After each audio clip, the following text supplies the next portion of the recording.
जाऊंगा और एक नया वो क्या कहते हैं पेज खोल के उस पर लिखूंगा बूलियन अलजेब्रा। ठीक है, बूलियन अलजेब्रा।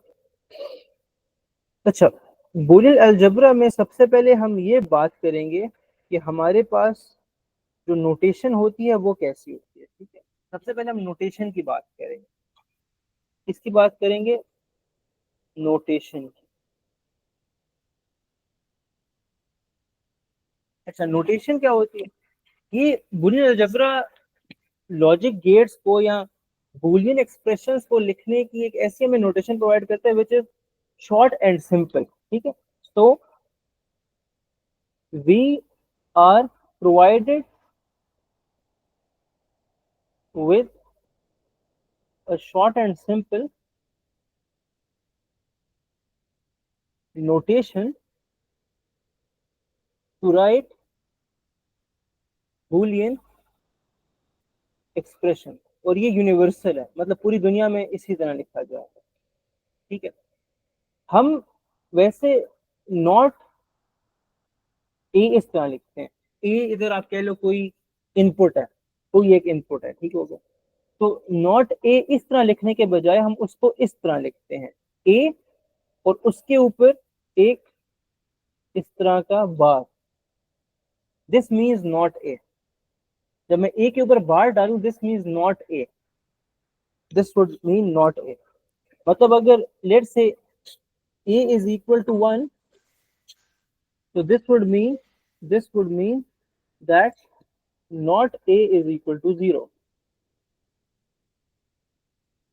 ठीक है, अच्छा, अगर मैं a और b लिखना चाहूँ जिसमें a और b दो इनपुट्स हैं, ठीक है, तो मैं उसको ज्यादा सिंपल नोटेशन के लिए इस तरह लिख सकता हूँ, a plus b plus denotes और,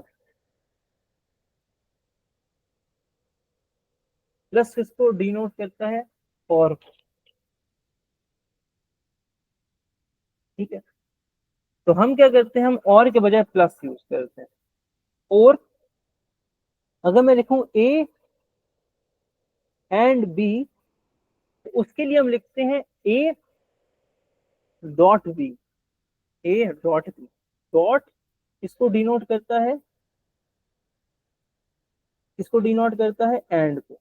अच्छा, वैसे डॉट जो है मैथमेटिक्स में मल्टीप्लिकेशन के लिए भी यूज होता है। आप हायर लेवल पे जाओगे तो आपको वो जो मल्टीप्लाई का अपना सिंबल होता है एक्स, वो कम यूज होता दिखेगा, आपको डॉट ज्यादा यूज होता मिलेगा। मतलब इस तरह मैथमेटिक्स में लिखा जाता है एक्स डॉट वाई, तो ये या 2.3, और ये डॉट जो है मिडिल में होता है। ठीक है, this means that 2 multiply by 3 which is 6।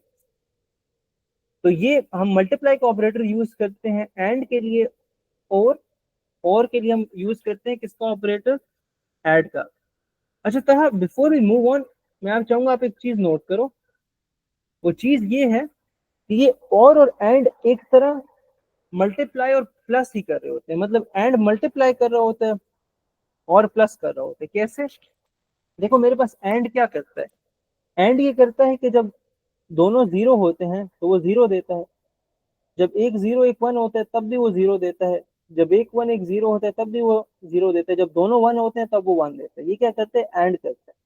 तो अगर मैं लिखूं एंड बेसिकली मीन्स मल्टीप्लीकेशन, तो तब भी ये सब कुछ ट्रू हो जाएगा, क्योंकि zero multiply by zero is zero, zero multiply by one is zero, one multiply by zero is again zero, but 1 multiplied by 1 is 1. So and is sort of multiplication, and a sort of multiplication। इसी तरह और जो है वो addition को signify करता है। मतलब अगर मैं लिखूं जीरो प्लस जीरो तो वो जीरो होगा, और में भी ऐसा ही होता है, जीरो और जीरो मेरे पास जीरो होता है। अगर मैं कहूँ one plus zero is one, तो मैं वन और जीरो भी मेरे पास वन होता है। अगर मैं कहूँ zero plus one is one, ठीक है, तो जीरो और वन भी वन ही होता है। इसी तरह अगर मैं कहूँ 1 और 1 is 1, but 1 plus 1 2 होता है, but since we cannot represent 2 in binary using one single digit, तो हम इसको 1 ही लिख देते हैं। इधर थोड़ा सा बिल्कुल एग्जैक्टली एडिशन पे फॉल नहीं करता, but it is very similar, it is very similar, इसीलिए ये वाली नोटेशंस यूज होती हैं, इसीलिए ये वाली नोटेशंस को यूज किया जाता है। कहा ये क्लियर है कि नहीं? जी क्लियर है। अच्छा, सही है। ये कॉमा किस लिए यूज होता है? ये कॉमा तो मैंने ऐसे अपने पास से डाला हुआ है, मतलब इसका मतलब है कि 0 और 0, 0 एंड 0 बेसिकली, अच्छा, ये तो मैंने जल्दी बस में डाला और हुआ एंड का सिंबल है और नहीं है? है। एक्सॉर का भी सिंबल होता है, बट हमारे कोर्स में नहीं है। एक्सॉर का ये सिंबल होता है, मैं कहता हूँ ए एक्सॉर बी, और तो ए इस तरह सर्कल के अंदर आप प्लस डालते हैं, इसका मतलब होता है एक्सॉर।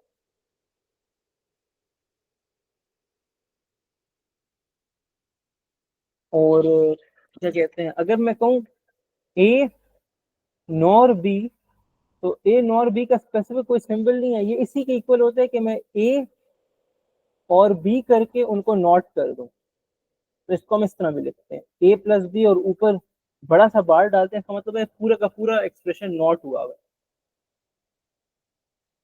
और मैं कहूँ ए नैंड बी, इसका मतलब होता है ए डॉट बी और ऊपर एक बार डला होता है, मगर मेन सिंबल वो ये तीन है।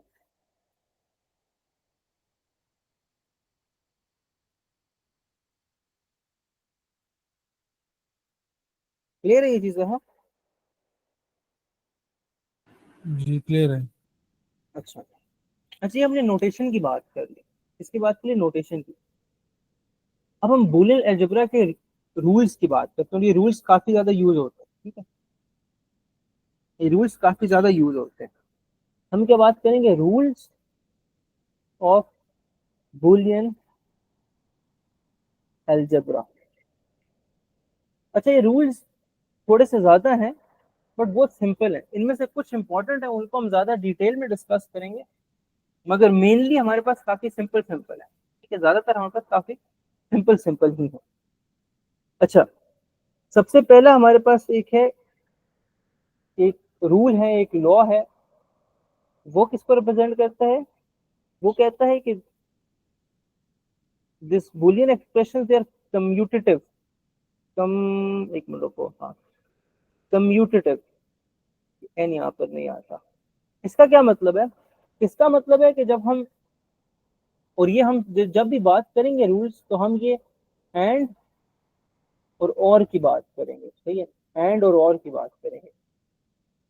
उसके अलावा हम रूल्स, क्योंकि इन्हीं के लिए रूल्स मेनली एग्जिस्ट करते हैं, उसके अलावा एक्सॉर के लिए उस तरह रूल्स नहीं है हमारे पास, एटलीस्ट कोर्स में नहीं है। और नैंड और नॉर को भी हम नहीं करते कंसिडर, नैंड और नॉर के हैं, मगर वो डी मॉर्गन लॉज हैं, उनकी हम बात करेंगे, मगर ये मेनली एंड और पे होते हैं। पहला है कम्यूटेटिव, वो ये कहता है कि अगर मैं दो एक्सप्रेशंस को या दो इनपुट्स को ऐड या मल्टीप्लाई कर रहा हूँ, मतलब उन पे और या एंड अप्लाई कर रहा हूँ, तो उनका ऑर्डर मैटर नहीं करता। उसका मतलब है कि अगर मैं लिखूं ए प्लस बी, जिधर ए और बी दो इनपुट्स हैं, तो it is equal to saying B plus A. For example, if I say 1 और 0, this is same as saying 0 और 1, क्योंकि इसमें ऑर्डर मैटर नहीं करता। इसी तरह this is the commutative rule for और, ठीक, इसके लिए और के लिए। इसी तरह हमारे पास कम्यूटेटिव होती है, कम्यूटेटिव वर्ड ही था मुश्किल है। इसी तरह हमारे पास कम्यूटेटिव लॉ होता है किसके लिए? एंड के लिए, A dot B is equal to B dot A. मतलब वही कहता है कि आप, ऑर्डर मैटर नहीं करता कि कौन सी इनपुट पहले को कौन सी बाद में, तो रिजल्ट सेम ही आता है।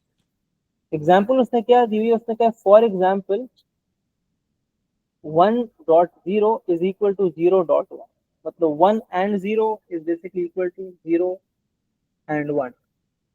ये क्या रूल हो गया, कम्यूटेटिव रूल हो गया एंड के। पहला तो ये रूल है, ये सिंपल है, था क्लियर है। जी। अच्छा, दूसरी हम बात करते हैं एसोसिएटिव रूल, एसोसिएटिव लॉ। वो भी सिमिलर है कम्यूटेटिव के, बस वो ये कहता है कि अगर हम ब्रैकेट्स का यूज कर रहे हैं तब भी मैटर नहीं करता कि हम हमारा ऑर्डर क्या हो ब्रैकेट्स का। मतलब अगर मैं लिखता हूँ ए प्लस बी, ब्रैकेट डालूं और प्लस सी कर दूं, मतलब ए और बी और सी, ये किसके इक्वल होगा, ये होगा ए और बी और सी के। मतलब ब्रैकेट्स ए बी पर डालूं या बी सी पर डालूं, it will not matter. Example क्या है मेरे पास, एग्जाम्पल है अगर मैं कहूँ 1 और 1 और 0, ठीक है, किसके इक्वल होगा, 1 और 1 और 0। तो 1 और 1 1 हो जाएगा, plus 0 will be 1 again, and this over here will be 1 plus 1, and the final value will be 1। मतलब यहाँ पर 1 plus 1 1 हो जाएगा, 0 एज इट इज आ जाएगा। दोनों को आपस में और किया जाए 1 और 0 को तो आउटपुट 1 आती है। यहाँ पर 1 एज इट इज नीचे आ जाएगा, तो 1 और 0 क्या हो जाएगा 1। इन दोनों को आपस में और किया जाए तो the final output will be 1। ये मेरे पास किसके लिए, ये मेरे पास और के लिए।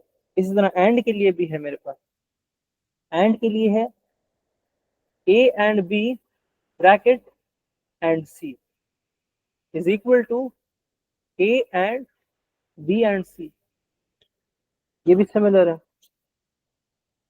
एग्जाम्पल मेरे पास क्या है, 0 and 1 and 1 is basically equal to 0 and 1 and 1। तो इनको हम चेक करें तो 0 and 1 क्या होंगे, 0, साथ 1 एज इट इज नीचे आ जाएगा, किसके इक्वल होंगे, 0 एज इट इज नीचे आ जाएगा, एंड 1 and 1 1 ही होते हैं, तो ब्रैकेट में नहीं लिखता, ऐसे ही लिख देता। तो 0 and 1 is 0 is equal to 0 and 1 is again 0। ये भी मेरे पास दोनों इक्वल ही हैं। ये तो मतलब ये बहुत बेसिक बातें हैं, ये तो भी बहुत बेसिक रूल है, ये बहुत बेसिक रूल है। अच्छा, ये दोनों क्लियर था, ये दोनों रूल। जी क्लियर है। अच्छा, अब हम बात करते हैं बुलियन अलजेब्रा के तीसरे लॉ की, जो सबसे इंपॉर्टेंट है, ये काफी इंपॉर्टेंट रूल है, ठीक है। ये है डिस्ट्रीब्यूशन का या distributive, distributive law.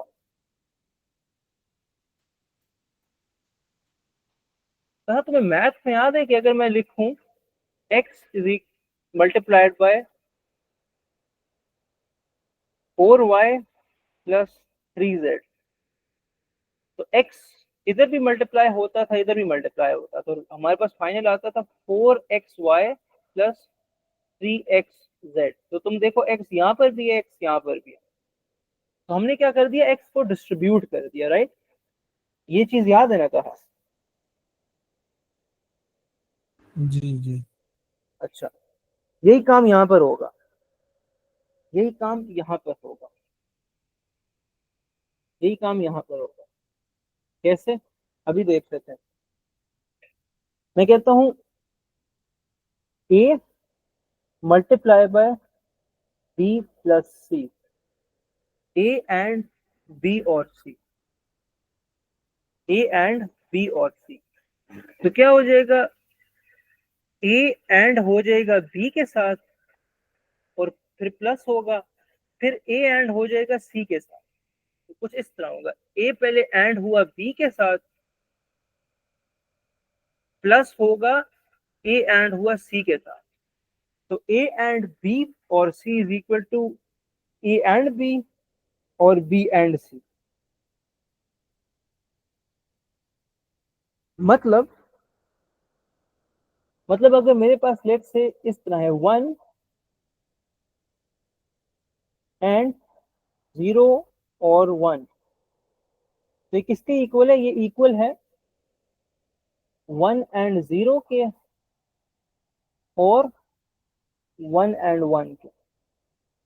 The final result is going to be what? Is going to be, this becomes 0, this becomes 1, 1 और 0 is 1। आप यहां पर देखो तो you will get the same result, 0 और 1 is 1, 1 and 1 is basically 1। तो दोनों साइड पे हमारे पास 1 ही आएगा। तो बेसिकली ए अंदर डिस्ट्रीब्यूट हो जाएगा, ए अंदर क्या हो जाएगा? डिस्ट्रीब्यूट हो जाएगा। तो ये चीज क्लियर है? जी क्लियर है। अच्छा, अब देखो, ये इसका ऑपोजिट भी ट्रू है। ऑपोजिट मतलब कि अगर हम ये जो मेरे पास यहाँ पर जो एंड है और यहाँ पर जो और है, अगर इनकी पोजीशन को हम चेंज कर दें तभी मेरे पास ये रूल ट्रू ही रहेगा। कैसे? अभी देखना। हाँ,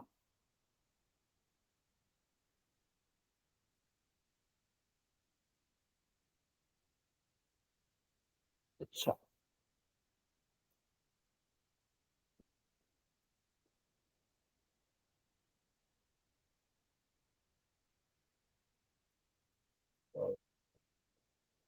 अच्छा, ऐसे ही रहने देते हैं। हम्म अगर मैं इस तरह लिखूं, ए और बी एंड सी, बी और सी आपस में एंड हो रहे हैं और ए प्लस हो रहा है, तो क्योंकि ये हम मैथमेटिक्स नहीं कर रहे, हम लॉजिक गेट्स कर रहे हैं, हम बूलियन अलजेब्रा कर रहे हैं, इसको हम इस तरह लिख सकते हैं कि ए जो और हो रहा है वो बी के साथ भी हो जाएगा और सी के साथ भी हो जाएगा। मतलब अंदर ए को हम डिस्ट्रीब्यूट कर देंगे, तो it will become something like this, A और बी एंड ए और सी, इस तरह हो जाएगा। क्या हो जाएगा? इस तरह हो जाएगा। मतलब लेट्स से कि मेरे पास ए 1 है, बी 0 है, सी क्या है? सी 1 है। And if I say that 1 और 0 एंड 1, तो इसको मैं इस तरह लिख सकता हूँ 1 और 0 एंड 1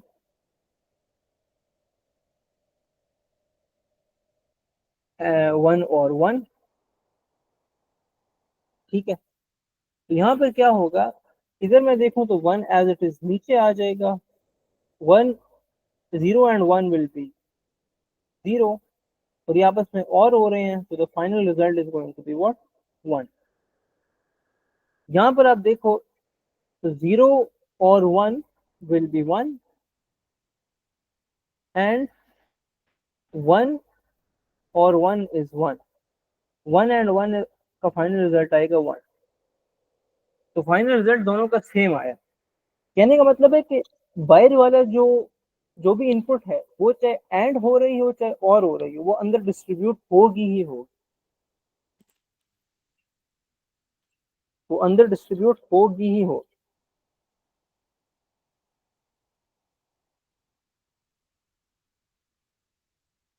कहा ये क्लियर है कि नहीं? जी क्लियर है। अच्छा, अच्छा, ये काफी इंपॉर्टेंट लॉ है। अच्छा, एक और इस तरह का लॉ है, उसकी हम बात कर लेते हैं, और उसके बाद हमारे पास एक और मेन इंपॉर्टेंट लॉ रह जाएगा, फिर हमारे पास सिर्फ डी मॉर्गन लॉज रह जाएंगे। अभी हम सिंपल बूलियन अलजेब्रा के लॉज की बात कर रहे हैं। अगर मेरे पास एक इनपुट हो और वो और हो रही है एक और इनपुट के साथ, और ये दोनों एंड होंगे अगेन ए प्लस सी के साथ, इसके साथ ए प्लस सी के साथ, तो इसको मैं कुछ इस तरह लिख सकता हूँ, इसको मैं कुछ इस तरह लिख सकता हूँ कि पहले मैं ए को दोनों से मल्टीप्लाई करूं, मतलब A and A plus A and C, right. A and A हो जाएगा, फिर क्या होगा, ए एंड सी हो जाएगा, फिर I will plus with A and B plus A and C, sorry B and C. मतलब यहाँ पर मैं बहुत सिंपल काम कर रहा हूँ, मैं ए को पहले दोनों से मल्टीप्लाई कर रहा हूँ, फिर बी को दोनों से मल्टीप्लाई कर रहा हूँ, और मेरे पास ये फाइनल रिजल्ट आ जाए। ठीक है। अच्छा, देखो अगर एक नंबर खुद से मल्टीप्लाई होगा ना तो उसकी वैल्यू वही आएगी। मतलब मैं यहाँ पर कह रहा हूँ कि A and A is equal to A. कैसे? ऐसे कि 1 multiply by 1 is 1, 0 multiply by 0 is 0। This holds true, this holds true. अगर एक नंबर को खुद से एंड करोगे तो वही रिजल्ट आएगा, वही रिजल्ट आएगा, और यही चीज मैंने यहाँ पर की हुई है।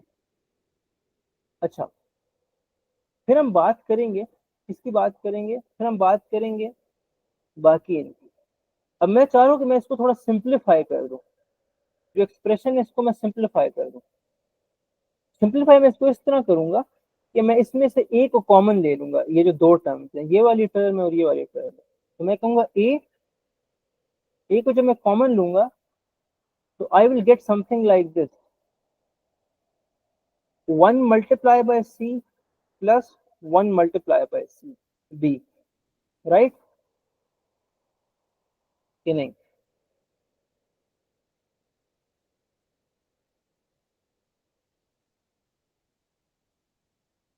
हम्म, बल्कि इसको इस तरह करने का कोई फायदा नहीं है। मैं ये पूरी टर्म को एज इट इज नीचे लिख देता हूँ, A multiply by C plus A multiply by B plus B multiply by C. अब यहाँ पे मैं प्रूफ क्या करना चाह रहा हूँ वो भी आपको थोड़ी देर तक क्लियर हो जाएगा। अच्छा, मैं क्या करता हूँ, इन तीनों टर्म्स के अंदर ए कॉमन है, राइट, तो मैं उसको कॉमन ले लेता हूँ, ए कॉमन ले लेता हूँ। यहाँ पर हम क्या करेंगे, इसके साथ डेफिनेटली 1 मल्टीप्लाई हो रहा था, तो I can say 1 plus C plus B, right. C के साथ भी 1 मल्टीप्लाई हो रहा था, बी के साथ भी, but it does not matter, matter नहीं करता।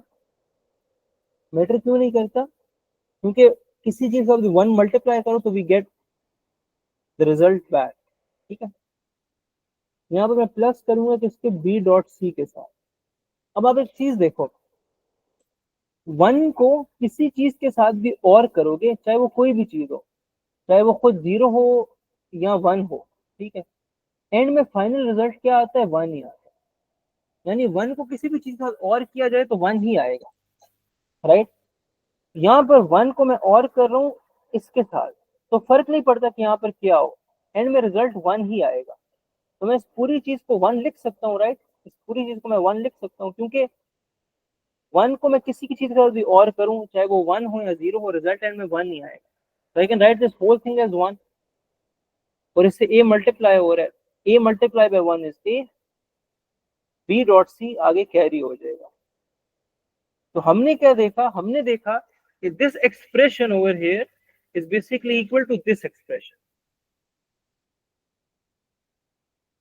यानी हमने एक नया रूल निकाला। रूल ये था कि if N input is added with another input and then multiplied with itself plus another input, so we get something like this, a plus b dot c. मतलब वो जो ये वाली इनपुट है ये एज इट इज स्टार्ट में आ जाती है, क्या हो जाता है, एज इट इज स्टार्ट में आ जाती है, और बाकी दो इनपुट्स आपस में मल्टीप्लाई होकर आ जाती है।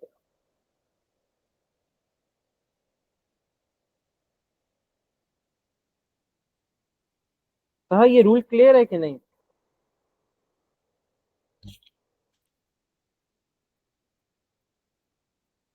ये थोड़ा कंफ्यूज हुआ है इसमें, ये आखिर कंफ्यूज? वाला जो समझा है। कौन सा? ये वाला पार्ट? ये ए, हाँ अच्छा देखो, ये तो क्लियर है ना जो हमने उसको ओपन किया, जी, ये क्लियर है। ठीक है। जब मैंने इसको ओपन किया तो a मल्टीप्लाई बाय ए वाली टर्म को मैं सिंप्लीफाई कर सकता हूँ कि नहीं कर सकता? A multiply by A is basically equal to A, कि नहीं, इस रूल के थ्रू। ये भी आगे एक रूल है हम पढ़ेंगे, पर देखो अगर हम इसकी बात करें तो ये सेम है कि नहीं है, हाँ मतलब सेम है। ठीक है ना, दो एक जैसे नंबर का एंड हो रहा हो तो वही आएगा। तो इस रूल के तहत I can say that whatever is multiplied with itself we get that value. a multiply by a, b multiply by b, c multiply by c। तो उसके अकॉर्डिंग मैंने यहाँ पर a मल्टीप्लाई बाय a को simplify करके मैंने यहाँ पर क्या लिख दिया कि दिस थिंग बिकम्स a, ठीक है। अच्छा, अब मैं क्या चाह रहा हूँ, मैं जरा सिंप्लीफाई करना चाह रहा हूँ चीजों को। तो ये चार टर्म्स है मेरे पास, a है, a को मैं a मल्टीप्लाई बाय 1 लिखूं या ना लिखूं फर्क नहीं पड़ता, because it is the same, ठीक है। अच्छा, फिर ए सी है, ए बी है और बी और सी है, ठीक है। अच्छा, बी सी को मैं भी थोड़ा इग्नोर कर देता हूँ, साइड पे कर देता हूँ, ठीक है। मैं बाकी तीन टर्म्स को देखता हूँ, क्यों, क्योंकि इनमें कुछ ना कुछ मुझे कॉमन मिल रहा है। वो क्या मिल रहा है? ए मिल रहा है। अब ए को अगर मैं कॉमन ले लूंगा तो क्योंकि ए तीन टर्म से मल्टीप्लाई हो रहा है तो ए यहाँ पर मल्टीप्लाई ही होगा, यहाँ पर ए मल्टीप्लाई ही होगा, क्योंकि यहाँ पर भी 1 से मल्टीप्लाई हो रहा है, सी से मल्टीप्लाई हो रहा है, बी से मल्टीप्लाई हो रहा है। तो यहाँ पर मेरे पास तीन टर्म्स आ जाएंगे, 1 सी और बी, 1 सी और बी। 1 किससे आएगा? ए से आएगा, क्योंकि मैं ऐसा नहीं कर सकता यहाँ पर कुछ भी ना लिखूं। अगर हमारे पास मैथ में एक नंबर होता है, let's say X plus X Y, let's say एक एक्सप्रेशन है, तो मैं अगर इसमें से एक्स कॉमन लूं तो मैं इसको डायरेक्ट यहाँ पर सिर्फ वाई तो नहीं लिखूंगा ना, क्योंकि अगर मैं सिर्फ वाई लिखूंगा बाद में इसको वापस जब मल्टीप्लाई करूंगा तो एक्स वाई बन जाएगा, which is wrong. This is basically equal to what? X 1 plus Y. We need this 1 over here, ताकि बाद में जब वापस मल्टीप्लाई हो तो वो रिजल्ट आए मेरे पास। इसलिए मुझे यहाँ पर 1 चाहिए, ताकि अगर मैं वापस ए को मल्टीप्लाई भी करूँ तो वो सारी चीजें बैलेंस रहे। तो ये 1 मेरे पास आ जाएगा। अब 1 का ये रूल है कि 1 को किसी भी चीज के साथ और करो तो 1 ही आता है, राइट। 1 को किसी भी चीज के साथ और करो तो 1 ही आता है। हमने अगर और के ट्रूथ टेबल में भी देखे तो और सिर्फ तब जीरो होते हैं जब दोनों जीरो, और में अगर एक भी 1 आ जाए तो पूरे का पूरा एक्सप्रेशन 1 हो जाता है। चाहे मेरे पास एक इनपुट हो, दो हो, तीन हो, चार हो, पांच हो, छह हो, जितनी भी इनपुट हो, अगर उनमें एक भी 1 है तो पूरे का पूरा एक्सप्रेशन 1 हो जाता है। तो वो चीज हम यहाँ पर भी कर रहे हैं। अगर एक इनपुट 1 हो जाती है तो बाकी इनपुट को देखने की जरूरत ही नहीं है, पूरा का पूरा एक्सप्रेशन ही 1 हो जाएगा। वो चीज हमने यहाँ पर की है। जब ये पूरा का पूरा एक्सप्रेशन 1 हो जाएगा तो ए मल्टीप्लाई बाय 1 हो जाएगा, ए मल्टीप्लाई बाय 1 इज ए, और बी सी वैसे ही कंटिन्यू करके नीचे आ जाएगा। तो A plus B dot C is the final output. था कुछ क्लियर हुआ कि नहीं?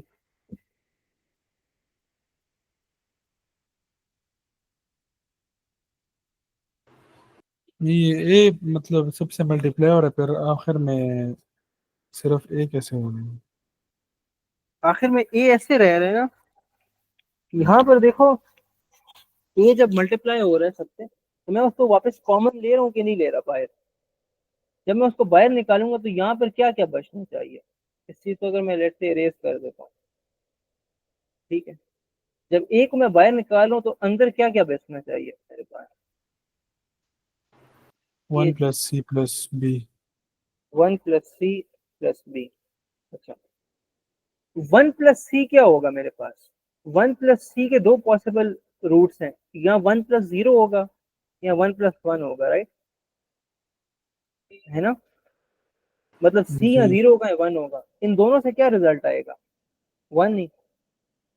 1 में 0 ऐड करो या 1 ऐड करो, हमें 1 ही मिलता है। मतलब 1 को और करो 0 के साथ या 1 के साथ, रिजल्ट में 1 ही आता है, ऐसा ही है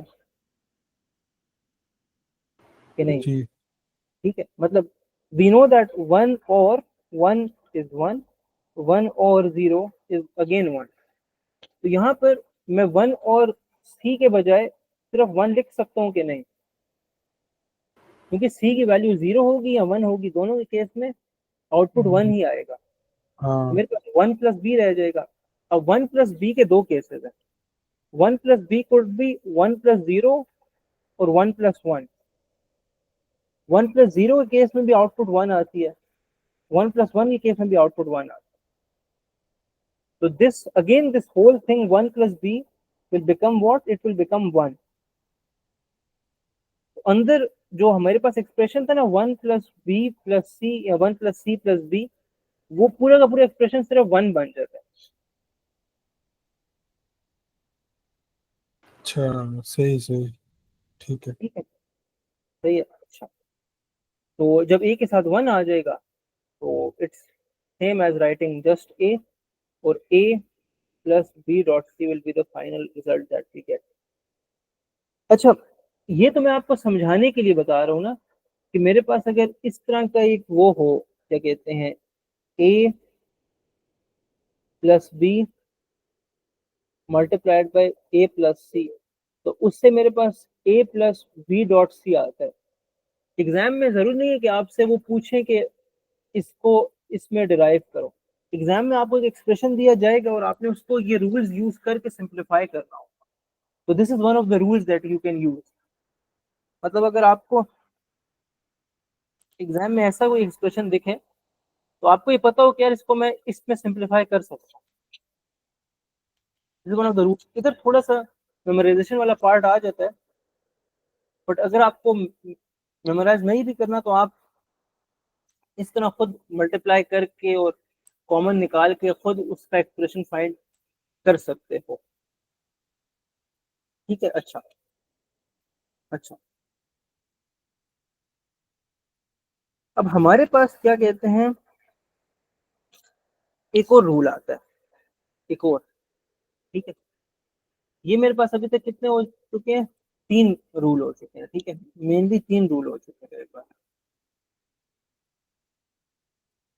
ठीक है, एक कम्यूटेटिव और एसोसिएटिव तो मतलब बहुत सिंपल और इजी से।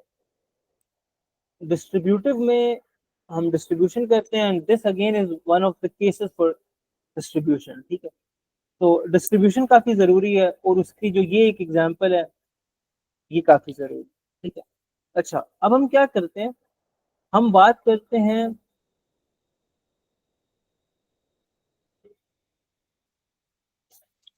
एक और रूल की, एक और रूल की जिसको हम कहते हैं, it is basically absorption, absorption law.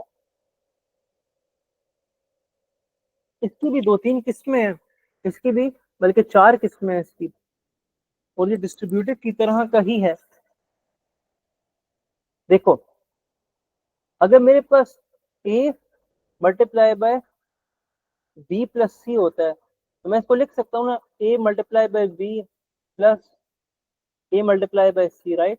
इसको मैं इस तरह लिख सकता हूँ, डिस्ट्रीब्यूट हो जाएगा। तो मेरे पास अगर A + B × C हो तो मैं इसको लिख सकता हूँ A + B multiplied by A + C। ठीक है, इसको मैं इस तरह लिख सकता हूँ, क्योंकि देखो ये A + B × C इसके इक्वल है। इसका मतलब है कि ये जो चीज है ये वाली, ये इसके इक्वल है, मतलब द अदर वे राउंड। और ये चीज अभी हमने प्रूफ की है, ये चीज अभी हमने प्रूफ की है यहाँ पर। देखो ये जो अभी हमने प्रूफ किया यहाँ पर, हमने एग्जैक्ट यही चीज तो प्रूफ की, और ये भी हमने ऊपर पढ़ी भी, ये भी हमने ऊपर पढ़ी भी थी, राइट। ये भी हमने ऊपर पढ़ी भी थी। यहाँ पर हमने जब डिस्ट्रीब्यूशन की बात की तो हमने दो तरह की डिस्ट्रीब्यूशन पढ़ी थी। एक जब ए मल्टीप्लाई होता है, एक जब ए ऐड हो रहा होता है। जब ए ऐड हो रहा होता है, जब ए ऐड हो रहा होता है, तब हमारे पास ये एक्सप्रेशन बनता है। तो हमने इस एक्सप्रेशन को वापस इस तरह भी तो लिख ही सकते हैं। हाँ, ये चीज समझ आ रही है कि नहीं?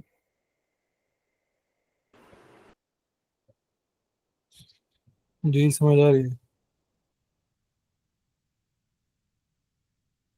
अच्छा, ठीक है। अच्छा, ठीक है। अब हम बात करते हैं एब्जॉर्प्शन लॉ की। ये तो मैंने डिस्ट्रीब्यूटिव लॉज की बात की ना, हम एब्जॉर्प्शन लॉज की बात करते हैं। ठीक। अच्छा, देखो सबसे पहले एब्जॉर्प्शन लॉ ये कहता है कि अगर ए को मैं मल्टीप्लाई कर दूं ए प्लस बी से, तो वो ए के ही इक्वल होता है। कैसे? अभी देख लेते हैं। मैं A multiply by A plus B को लिख सकता हूँ कि ए ए से मल्टीप्लाई होके ए मल्टीप्लाई बाय ए बन जाएगा, और ए बी से मल्टीप्लाई होके बन जाएगा plus A multiply by B. इसको मैं ये चीज लिख सकता हूँ, राइट कि नहीं? यस। ठीक है। अच्छा, ए मल्टीप्लाई बाय ए मुझे पता है ए के ही इक्वल होता है। ए और बी को मैं एज इट इज लिख देता हूँ। फिर अगेन इसमें से कॉमन ले लेंगे। इसमें जब मैं ए कॉमन लूंगा, तो I know that this A is basically equal to A multiply by one. तो यहाँ पर हो जाएगा one plus this is A multiply by B. A common आ जाएगा तो will just have B over here. Anything plus one is one, मतलब one plus B के दो केसेस हैं, वही वन प्लस जीरो या वन प्लस वन, दोनों का रिजल्ट वन ही आता है। तो again this whole thing can become one, and I will have a left which is equal to a. A plus a multiplied by 1 is a. तो ये इस तरह हमने इसको प्रूफ कर दिया, इस तरह हमने इसको प्रूफ कर दिया। मतलब यहाँ पर ये कह रहा है कि लेट्स से a मेरे पास अगर जीरो होगा, तो it will be zero multiply by zero plus B. Zero plus B would be B, zero multiply by B would be zero. तो a जीरो था, फाइनल आंसर भी जीरो आया। अगर मैं कहता हूँ a is equal to one, तो one multiply by one plus B, one plus B would be one, one multiply by one would be one. तो ए वन था, फाइनल आंसर भी वन आया। So this is one of the absorption law. ये एक absorption law है,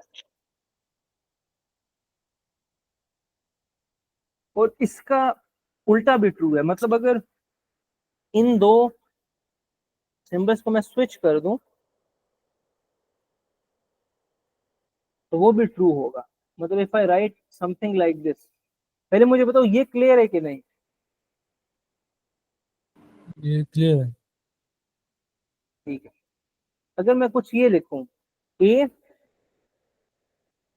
plus A multiply by B, तो इसको मैं लिख सकता हूँ a प्लस ए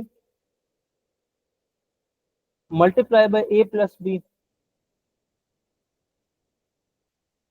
इसको मैं ये लिख सकता हूँ कि नहीं? है ना?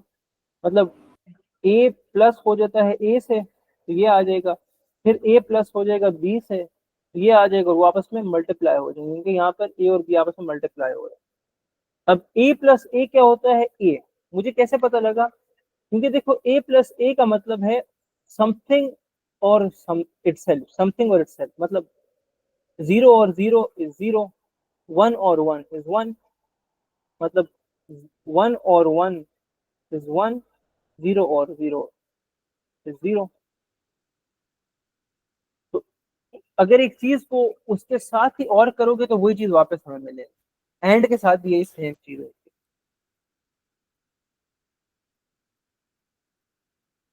अच्छा, तो यहां पर मैं लिखूंगा a multiply by a plus B. अब a multiply by a plus B, तो मेरे पास वापस वही सेम चीज अचीव होती है, ये वाला केस अचीव हो गया, ये वाला a multiply by a plus B. ये तो मुझे पता है कि a की इक्वल होगा, क्योंकि मैं a को मल्टीप्लाई करूंगा पहले a से फिर b से, फिर जब कॉमन लेके सिंप्लीफाई करूंगा तो आई विल गेट a।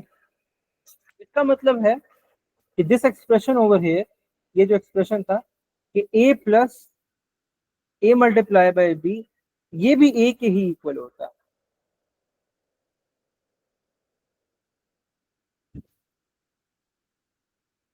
ये भी किसके इक्वल होता है? a के ही इक्वल होता है। क्योंकि अगर मेरे पास a लेट से 0 होगा तो आई विल हैव टू से 0 plus 0 multiply by b, 0 multiply by b would be 0, ये भी 0 हो जाएगा, 0 प्लस 0 वुड बी 0। तो a 0 था, फाइनल रिजल्ट भी 0 आया। If a is 1, so I will have 1 plus 1 multiplied by b, 1 multiplied by b would be b, 1 plus b is 1, whatever is added to 1 we get 1। तो a 1 था, final result भी 1 आया। तो इस पूरे expression का जो रिजल्ट है वो सिर्फ a पर डिपेंड करता है, क्योंकि वो a के ही इक्वल। इज दिस क्लियर था या नहीं? जी क्लियर है। अच्छा, ये 3 इनपुट के लिए नहीं है, बस 2 है। नहीं, दो है, हाँ हाँ, दो है। 3 वाला एग्जाम में पूछते नहीं है, अभी एग्जाम को तुम क्वेश्चन करोगे तो उसका तुम्हें आइडिया होगा। अच्छा, आखिरी एब्जॉर्प्शन की एक किस्म है, और वो क्या किस्म है, वो थोड़ी सी अजीब सी चीज है, वो भी एक रूल है, पता नहीं एग्जाम में यूज होता है कि नहीं होता, बट एक रूल है, वो कुछ इस तरह का है। वो रूल है a प्लस a नॉट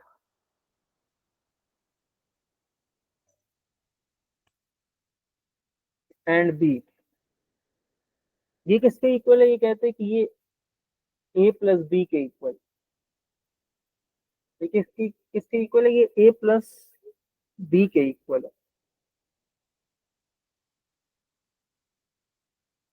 अच्छा, अब सवाल है कि कैसे कैसे उसके इक्वल है, तो इसको प्रूव करना थोड़ा सा डिफिकल्ट है। इसको प्रूव करना थोड़ा सा डिफिकल्ट है। हम कैसे प्रूव कर सकते हैं? इसको हम ऐसे प्रूव कर सकते हैं कि मैं कह सकता हूँ कि this whole thing is basically equal to a plus a not and b, मतलब ब्रैकेट डाल दूं मैं इसका, तो इसको मैं लिखूंगा a, पहले इसके साथ ऐड हो जाएगा तो it will B a and sorry a और a नॉट प्लस, प्लस नहीं मल्टीप्लाई, a और b। अब देखो तो, हाँ, अगर एक चीज अपने आप के साथ और होती है तो तब ए वही चीज वापस आती है। अगर एक चीज अपने उल्टे के साथ और होती है तो हमेशा वन आता है। कैसे? अगर मैं कहता हूँ ए वन है तो ए नॉट क्या होगा? जीरो होगा। तो if I say A plus A not, this means one plus zero, result क्या आया? वन आया। अच्छा, अगर ए जीरो हो जाए तो ए नॉट उसका उल्टा होगा, वन होगा। अगर मैं कहूँ ए plus a naught, this means 0 plus 1 which is again 1. तो क्योंकि हम जब एक चीज को उल्टा करते हैं तो उनमें से हमेशा एक 0 होगा, एक 1 होगा, और जब एक 0 और एक 1 को आपस में और किया जाए तो हमेशा 1 आता है। तो अगर एक चीज को उसके उल्टे के साथ और किया जाए तो हमेशा 1 आएगा, क्यों? क्योंकि इनमें से एक तो 1 होगा ही होगा। तो अगर a 1 है तो a नॉट उसका उल्टा होगा, दोनों को आपस में और करेंगे तो 1 आएगा। अगर a 0 है तो उसका उल्टा 1 होगा, दोनों को आपस में और करेंगे तो 1 आएगा। तो this thing will always be equal to what? 1. 1 multiplied by what? A plus b. Anything multiplied by a plus b would, sorry, anything multiplied by 1 is itself. a plus b से 1 मल्टीप्लाई कर तो a plus b ही आता है, और ये हमने इसको prove कर दिया कि a plus a not b and a plus a not and b a plus b की कैसे इक्वल होता है, ये हमने उसको भी प्रूव कर दिया। कहा आपने इसमें जो सबसे मेन जो दो रूल्स है ना, वो यही वाले हैं, जो सबसे मेन दो रूल्स हैं वो आपको आते हो तो आप कुछ भी प्रूफ खुद ही वहां पर एग्जाम में बैठ के ही कर सकते हो। वो क्या रूल्स है? वो रूल है कि अगर मेरे पास a plus B and C होगा तो वो किसके इक्वल है? a plus B and a plus C के। और अगर मेरे पास a एंड b और c है तो वो किसके इक्वल है? a and b plus a and c के। ये दो लॉज ऑफ डिस्ट्रीब्यूशन है, और ये दो अगर आपको आते हैं तो आप कुछ भी एग्जाम में बैठ के ही प्रूव कर सकते हैं, क्योंकि अभी तक हम इन्हीं को यूज करते आ रहे हैं, हमने इनके अलावा कुछ भी यूज नहीं किया हो। ये डिस्ट्रीब्यूशन के लॉज हैं, बहुत इंपॉर्टेंट है, खासकर इसमें पहला वाला, क्योंकि वो थोड़ा सा लेस इंट्यूटिव है कि आप प्लस को अंदर डिस्ट्रीब्यूट कर रहे होते हैं। हाँ, ये क्लियर है कि नहीं? जी क्लियर। अच्छा, कोई क्वेश्चन है अभी तक जो हमने लॉज पढ़े उनमें? नहीं, क्लियर है। अच्छा, हम कुछ बहुत बेसिक लेवल के लॉज पढ़ेंगे और फिर हम डिमॉर्गन पढ़ेंगे, और फिर एक आध क्वेश्चन करके लेक्चर को खत्म करेंगे। थोड़ा सा लंबा कर सकते हैं, मसला तो नहीं है ना? नहीं, क्यों मसला है? चलो बेस्ट है। अच्छा, देखो हमने एक बात की सबसे पहले कि ए को अगर उसी से मल्टीप्लाई किया जाए तो ए आएगा। एग्जाम्पल उसकी क्या है? एग्जाम्पल है कि 0 मल्टीप्लाई बाय 0 इज 0, और दूसरी एग्जाम्पल है 1 मल्टीप्लाई बाय 1 इज 1। तो अगर एक चीज को अपने साथ मल्टीप्लाई किया जाए तो वही वापस आ जाता है। ये हमारा पास पहला उसका लॉ है। दूसरा है कि अगर एक चीज को अपने साथ ही और किया जाए तो वही आता है वापस। एग्जाम्पल क्या है? 0 प्लस 0 इज 0, 1 प्लस 1 इज 1।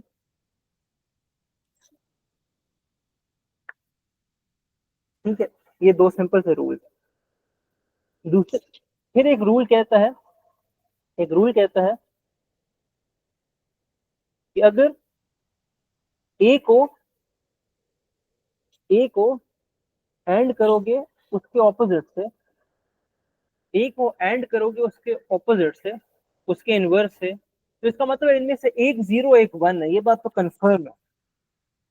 ए और उसके ऑपोजिट में से एक 0 एक 1 है तो कंफर्म है। तो क्योंकि इनमें से कोई एक 0 है, और जब भी हम किसी नंबर को 0 से मल्टीप्लाई करते हैं तो आंसर 0 आता है, तो इसमें आंसर 0 ही आएगा। एग्जाम्पल क्या है? एग्जाम्पल ये कि अगर ए 1 हो तो ए नॉट क्या हो जाएगा? 0। तो ए मल्टीप्लाई बाय ए नॉट क्या हो जाएगा? 1 मल्टीप्लाई बाय 0, जिससे 0 आ जाएगा।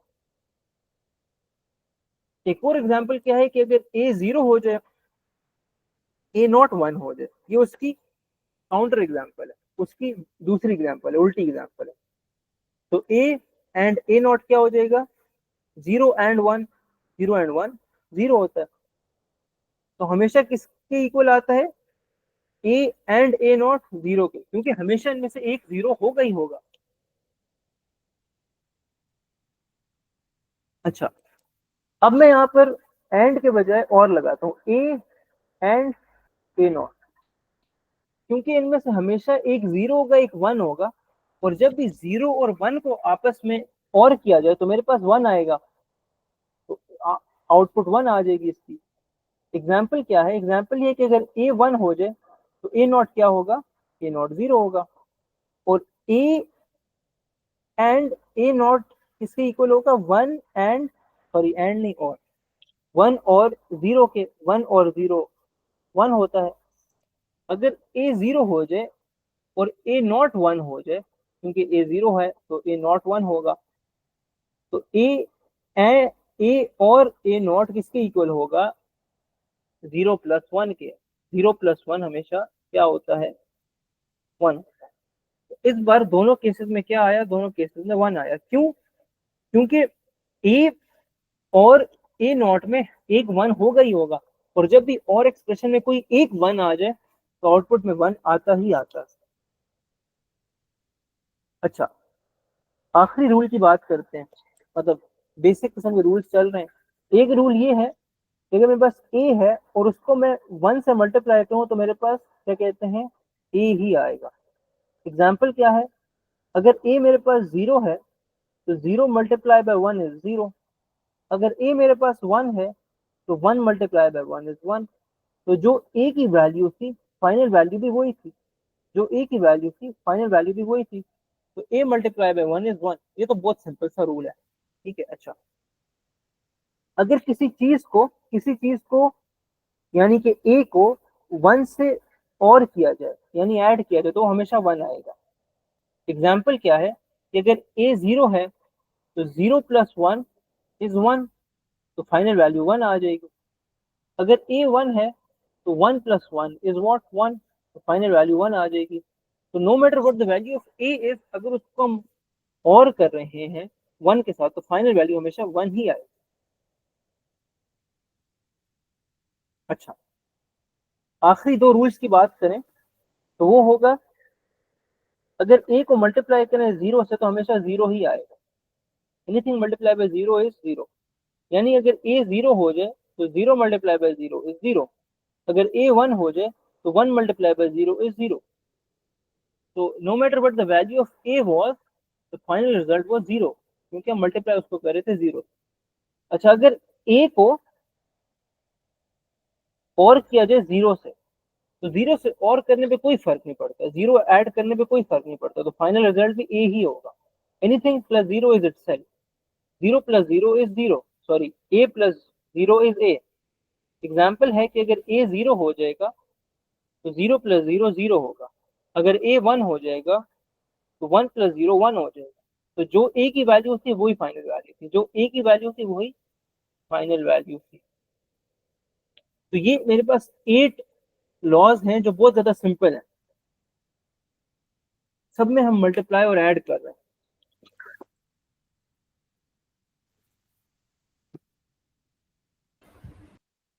तो ये क्लियर है कि नहीं? क्लियर है। अच्छा, ठीक है, ओके। अच्छा, अब हम बात करेंगे क्या कहते हैं, इस पूरे चैप्टर के one of the most important topics की, इसको कहते हैं डी मॉर्गन लॉज। तो क्या कहते हैं, डी मॉर्गन लॉज। और ये दो लॉज हैं और बहुत सिंपल है। ये आगे आप यूनिवर्सिटी में भी पढ़ोगे, एक कोर्स होता है डिजिटल डिजाइन के नाम से, उसमें आप ये पढ़ोगे ही पढ़ोगे। अच्छा, रूल, लॉ नंबर 1 जो है इसका पहला लॉ है, वो क्या कहता है, वो कहता है इसका रूल नंबर 1 और 2 मैं उसको ऐसे नंबर कर रहा हूँ, जरूरी नहीं है कि आप एक को 1 कहो एक को 2 कहो, बस इसके दो लॉज हैं। एक कहता है the not of and is equal to, what, is equal to the or of not. अरे बहुत अजीब सी स्टेटमेंट लगेगी, मगर मैं इसको दोबारा पढ़ूंगा फिर इसका एक्सप्रेशन लिखूंगा तो बहुत सिंपल हो जाएगी। ये कह रहे कि एंड का जो नॉट होता है वो किसके इक्वल है, और के नॉट्स के और के equal. The not of and is equal to the or of nots. इसका क्या मतलब है? इसका मतलब है कि लेट से मेरे पास एक बल्कि दो इनपुट्स हैं, ए और बी। ये आपस में क्या हो रहे हैं, एंड हो रहे हैं, और इनका मैं नॉट ले रहा हूं। तो this over here is what, this whole thing over here is basically the not of and. ये एंड का नॉट है, मतलब एंड करके नॉट किया हुआ है। ये किसके इक्वल होता है? It is equal to the or of nots. यानी कि ये किसके इक्वल होगा, ए नॉट बी नॉट और उनके दरमियान और आ जाएगा। तो आप इसको इस तरह कह सकते हो कि जो और था ऊपर वाला, वो अंदर जितनी भी वैल्यूज थी, जितनी भी इनपुट थी, उनको डिस्ट्रीब्यूट हो गया और अंदर का साइन चेंज होकर उल्टा हो गया। तो ये जो पहला था ये क्या था, it is the not of and. And करके हमने नॉट कर दिया, वो किसके इक्वल है, नॉट करके और करने के। इसके इक्वल है नॉट करके और करने के। कहा ये कुछ समझ आए कि नहीं? जी समझ आया। अच्छा, यानी कि अगर ट्रूथ टेबल की बात कीजिए तो कुछ इस तरह होगा कि ए और बी है, सॉरी लॉजिक सर्किट की अगर बात की जाए, इनको एंड करके एक नॉट में डाल दी। और यहाँ पर क्या किया, मेरे पास ए और बी थे, दोनों को नॉट करके एक और में डाल दी। तो इनकी वैल्यू सेम होंगी,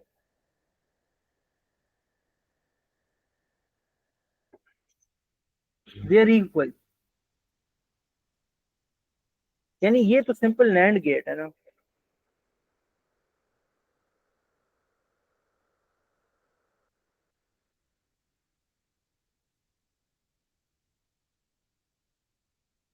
ठीक है, तो ये बात है।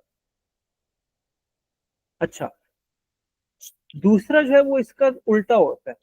जो लॉ नंबर 2 है वो कहता है कि the not of AND, the not of और sorry is equal to what, the AND of nots.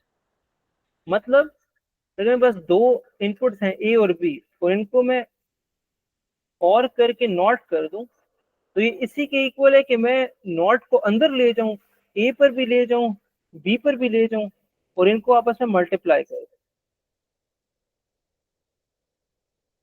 तो देखो यहाँ पर जो चीज हो रही है उसका एग्जैक्ट ऑपोजिट यहाँ पर हो रहा है, उसका एग्जैक्ट ऑपोजिट यहाँ पर हो रहा है।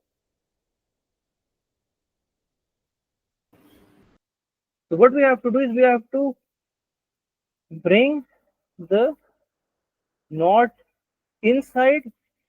मतलब ए और बी पर था, पूरे पर था, तो हमने ए पर अलग से कर दिया, बी पर अलग से कर दिया, ए पर अलग से कर दिया, बी पर अलग से कर दिया। And we have to change the sign, we have to change the symbol या चेंज द ऑपरेशन। ऑपरेशन को चेंज करके हमने मल्टीप्लाई के बजाय प्लस बना दिया, एंड के बजाय और बना दिया। तो bring the not inside and change the operation, ये हो रहा है। ये दो डी मॉर्गन के लॉज हैं, बहुत सिंपल। कहा ये क्लियर है कि नहीं? ये नॉट ऑफ एंड और एंड ऑफ नॉट में क्या फर्क है? काफी फर्क है ना यार।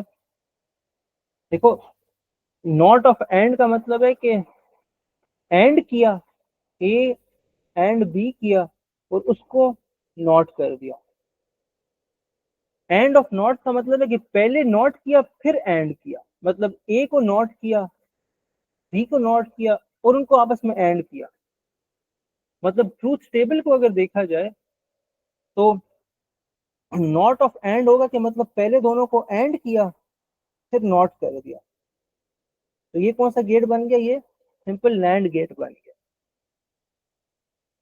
और not of and of nots जो है, एंड ऑफ नॉट्स, तो नॉट्स किया मतलब कि पहले ए को नॉट किया फिर बी को नॉट किया और उनको फिर एंड कर दिया।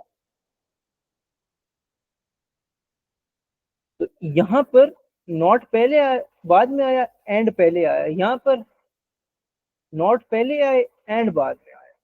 ये फर्क है और इससे फर्क पड़ता है, इससे फर्क पड़ता है, इससे ठीक। फर्क, इससे फर्क अगर हम चाहें तो हम यहाँ पर ट्रूथ टेबल बनाकर भी फर्क देख सकते हैं। ठीक है, हम ट्रूथ टेबल बनाकर भी फर्क देख सकते हैं। मैं कहता हूँ ये ए एंड बी है, ये ए नॉट एंड बी नॉट है, और ये फाइनली क्या है, ए एंड बी नॉट है। तो हम ट्रूथ टेबल जल्दी से बना के इसका डिफरेंस देख सकते हैं। और सिंपल अगर हमने इसका देख लिया तो हमें और का भी पता लग ही जाएगा, क्योंकि और भी इसी की तरह का है।